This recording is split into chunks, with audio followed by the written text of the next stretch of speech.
कैसे हो? Quite well, thank you. देखिए मैंने उर्दू भी सीख लिया है और अंग्रेजी भी, और ये देखिए मैंने सूट भी पहन लिया है। मैंने सुना आपकी तबीयत खराब है और आपने शूटिंग कैंसिल कर दी।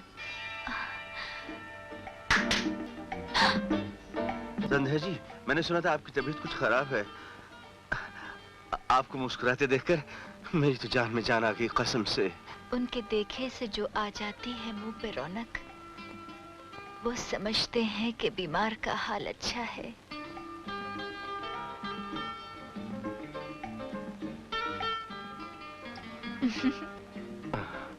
इस तरह क्यों देख रही हैं? कहीं मेरी जेब तो नहीं खुली रहेगी? नहीं, मैंने कपड़े तो नहीं उल्टे पहन लिए जी?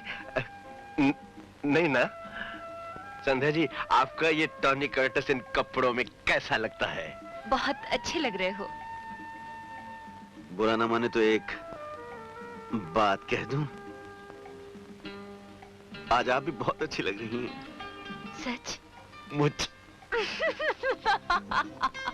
नहीं संध्या जी, नहीं ना, ना संध्या जी, ना, भगवान के लिए ना, इतना मत हंसिए संध्या जी। देखिए मेरी बात सुनिए।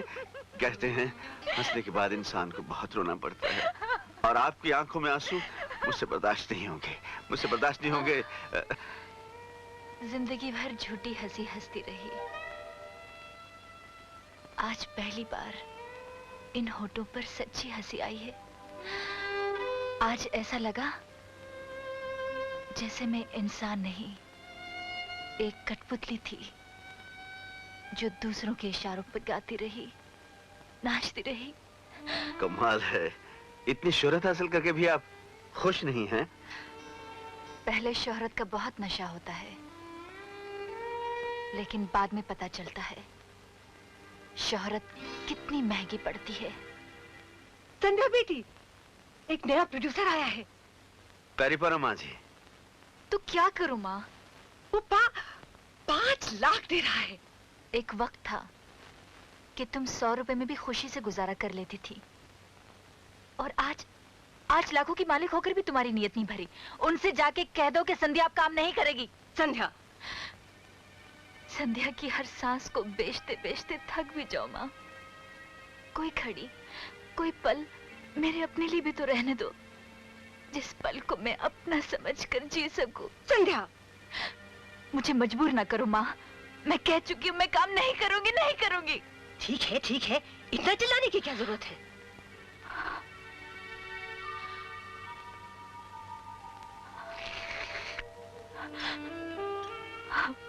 अरे ये संध्या जी, आपने मेरी झूठी चाय पी ली। आप सुना है झूठा पीने से प्यार बढ़ता है। वैसे कुछ लोग ऐसे होते हैं जिनकी नजरों में प्यार का मतलब सिर्फ दौलत होती है। ये रहा कैश। अब जरा मेरी डेट्स की फिक्र करना मेरा काम है, आपकी बस इंस्टॉलमेंट टाइम पर आनी चाहिए। बहुत अच्छा जी। अब मैं चलूं? चाय तो आप पीते नहीं, अगर कुछ ठंडा वंडा पीते हैं तो बैठिए। जी नहीं, शुक्रिया जी, शुक्रिया। अब मैं चलता हूँ।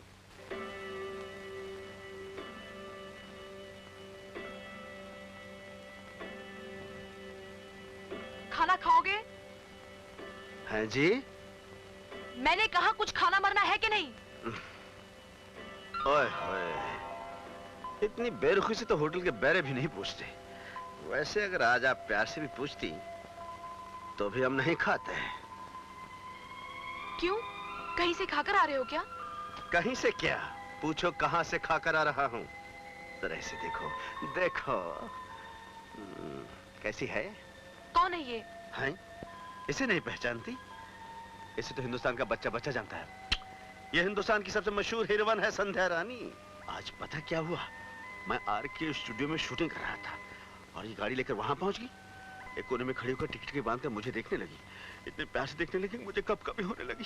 और मैं छुप के स्टूडियो से निकलना ही चाहता था कि इसने अपने नरम और नाजुक हाथों से मेरी कलाई थाम ली। फिर क्या हुआ? फिर कहने लगी, चलिए आज हमारे घर चलिए, शूटिंग का गोली मारिए। और तुम उसके घर तक चले गए? कैसे नहीं जाता, होश किस कम वक्त को था। मैं बेखुदी में उसका हाथ थामे उसके दालान से होता हुआ उसकी ख्वाबगाह तक पहुंच गया। ख्वाबगाह जाने के बेडरूम, उसके बेडरूम तक पहुंच गया उसके बाद उसने मेरे साथ क्या कुछ नहीं किया, मैं बयान नहीं कर सकता। क्या किया उसने? पता है उसने मेरे साथ क्या किया? आहिस्ता आहिस्ता वो मेरी तरफ बढ़ने लगी। उसने एक हाथ बड़े प्यार से मेरी कमर में डाल दिया, दूसरा हाथ मेरे बालों में डाल दिया, फिर मेरे ऊपर झुकने लगी। उसका चेहरा झुकता गया, मेरा चेहरा झुकता गया, उसका चेहरा झुकता गया, मेरा चेहरा झुकता गया। गर्म सांसों से टकराती रही। उसके बाद उसके कप कपाते होंठों से एक जुमला निकला। जुमला पता क्या था? कहने लगी, अगर आपने मेरे हाथ का बना हुआ खाना नहीं खाया तो मैं खुदकुशी करके मर जाऊंगी। मैंने कहा नहीं, मैं आपको मरने नहीं दूंगा, आपको जो जी चाहे मेरे साथ कर लीजिए, मैं खाना खाऊंगा। उसके बाद वो गरम गरम फुल के मुझे खिलाती रही, कभी अचार के साथ, कभी गोभी के साथ, कभी शलगम के साथ, कभी मटन के साथ। 55 फुल के मैं खा गया। मालूम है आपको, उस जायकेदार लजीज खाने की खुशबू अब तक मेरी सांसों में अटकी हुई है। और मेरे ख्याल में करेले के बीज अभी तक मेरे दांत में है। यहाँ क्यों चले आए मरने? वहीं न जाना था, उस चुड़ैल के पास। मेरा तो संध्या के पास आने को जी ही नहीं चाहता था, फिर आपका ख्याल आ गया, मेरा मतलब आपकी नौकरी का ख्याल आ गया। कभी कभी तो मुझे लगता है मैं आदमी नहीं, शंटिंग इंजन हूं, कभी परमानेंट के पास, कभी टेम्परेरी के पास। ये सोशल सर्विस करते करते तो मैं थक गया, लगता है मुझे आराम करना चाहिए। हाय,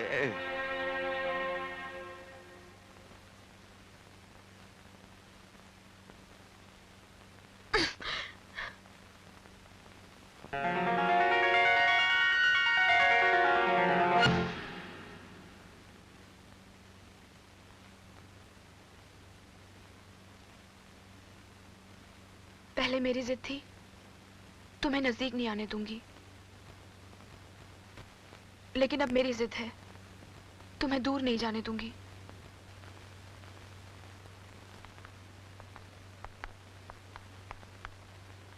आइए भाई साहब, आइए ना। याद करो, बरसों पहले तुम मेरे घर से एक मासूम बच्ची को उठा के लेके गए थे। याद करो, प्लीज याद करो, वो कहाँ है? बच्ची? कौन सी बच्ची? वही बच्ची जिसका मैं बदनसीब बाप हूँ, जिसे मैं बरसों से तलाश कर रहा हूँ। मेरा सब कुछ ले लो, मेरी दौलत ले लो, मेरा सब कुछ छीन लो, मगर मेरी बच्ची मुझे लौटा दो। याद करो, प्लीज याद करो। हाँ, याद आया। याद आया? बोलो बोलो, क्या याद आया? बोलो क्या याद आया? ये साहब अस्पताल में आए थे, कहने लगे रिश्ते में मेरे भाई हैं और मुझे यहाँ ले आए। लेकिन आप कौन हैं? रंजन, इससे जब तक सब कुछ याद नहीं आ जाता, हम इसे छोड़ नहीं सकते। हर कदम पर इसके साथ रहना होगा। कौन जाने कब और किस वक्त इसकी याददाश्त वापस लौट आए। अंडरस्टैंड? ओके। कुछ याद नहीं आ रहा, आपको कहाँ देखा है? मेरा नाम जगन्नाथ है। जगन ट्रांसपोर्ट और जगन बिल्डर्स का मैं मालिक हूँ। अपने बेटे और आपकी पोती की शादी के बारे में बात करना चाहता था। जी, लेकिन उसकी तो शादी हो चुकी है साहब। वो देखिए उसके पति की तस्वीर। आप परेशान क्यों हो गए? जी जी नहीं, चलिए इसी बहाने आपसे मुलाकात हो गई, दोस्ती का रास्ता भी खुल गया। आज ना सही, लेकिन कल हम एक दूसरे के काम जरूर आ सकते हैं। ये मेरा कार्ड है, कभी दर्शन जरूर दीजिएगा। आपसे मिलकर कुछ अजीब सा महसूस हो रहा है। खैर, आप तो जानते हैं कि आजकल के बच्चे खुद अपनी मर्जी के मालिक होते हैं। आपको तकलीफ तो जरूर हुई है, मगर ये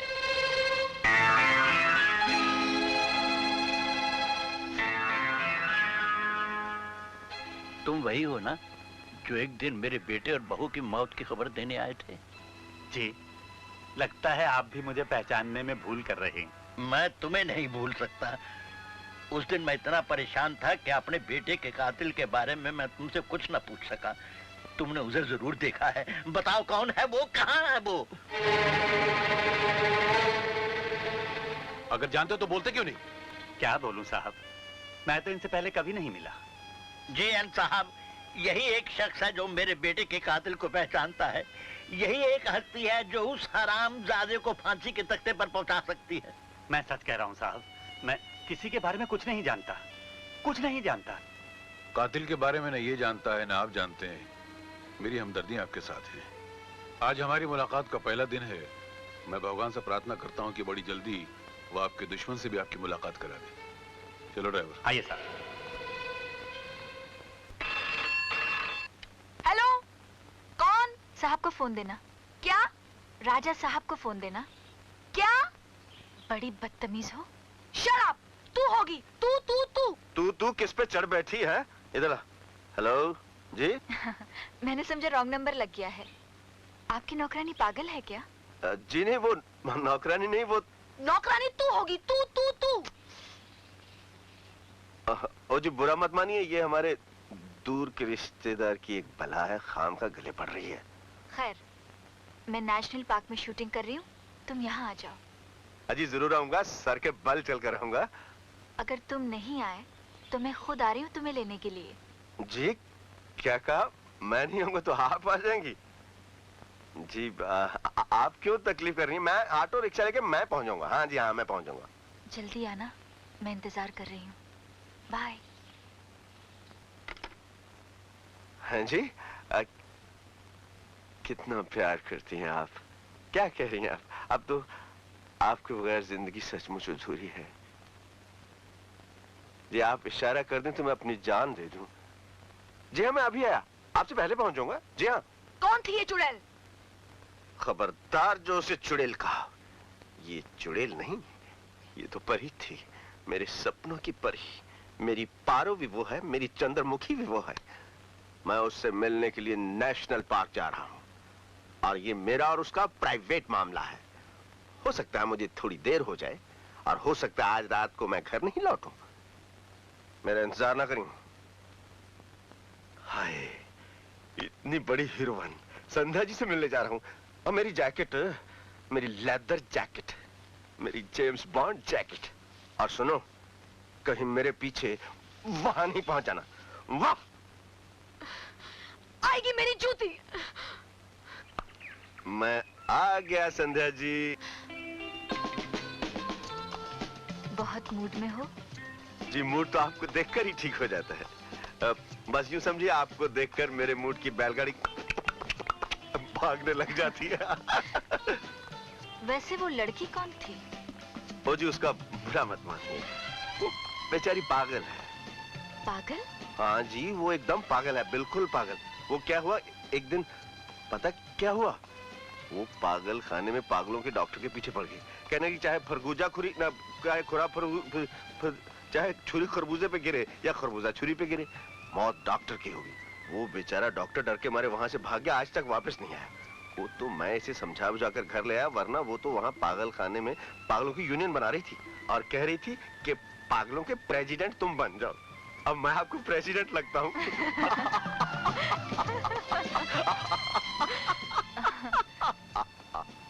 पर उसकी ऐसी हालत हुई क्यों? ओ जी, ये एक बड़ी दुख भरी कहानी है। कोई लड़का इससे प्यार करता था, उसका दिल तोड़ दिया इसने। वो बेचारा घर से बेघर हो गया। औरत तो अपने प्यार के लिए सब कुछ लुटा देती। ये शायद कोई पत्थर दिल होगी। आप खाम का क्यों पत्थरों में जा रही हैं? कहीं पत्थर से टकरा गई तो ये खरबूजे जैसा खूबसूरत चेहरा खराब हो जाएगा। सुनो, कहीं वो पागल वो तो नहीं? गई। वो कैसे हो सकती है जी? वो तो कोई आपकी फैन लगती है, लगता है आपकी शूटिंग देखने आई है, आपकी कोई दीवानी लगती है। लेकिन इस वक्त तो मैं आपका दीवाना हो रहा हूँ। कल रात मैंने एक सपना देखा संध्या जी। उसमें थी मैं? आप ही के बारे में तो वो सपना था। आपने सपने में अचानक मेरा हाथ पकड़ लिया।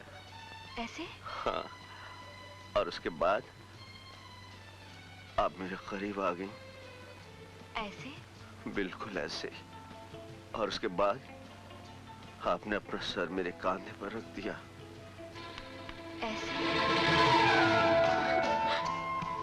हाँ जी, बिल्कुल ऐसे। इसके बाद आप सिमटती ही मेरी बाहों में चली आई। ऐसे? बिल्कुल ऐसे। और उसके बाद आप मेरी आंखों में आंखें डालकर कहती हैं कि राजा, कि मैं तुमसे इतना प्यार करती हूँ, इतना प्यार करती हूँ कि आज तक कभी किसी ने किसी से ना किया होगा। हाँ जी, आप हमेशा मुझे इतना ही प्यार करेंगी ना? ओफो। कहो।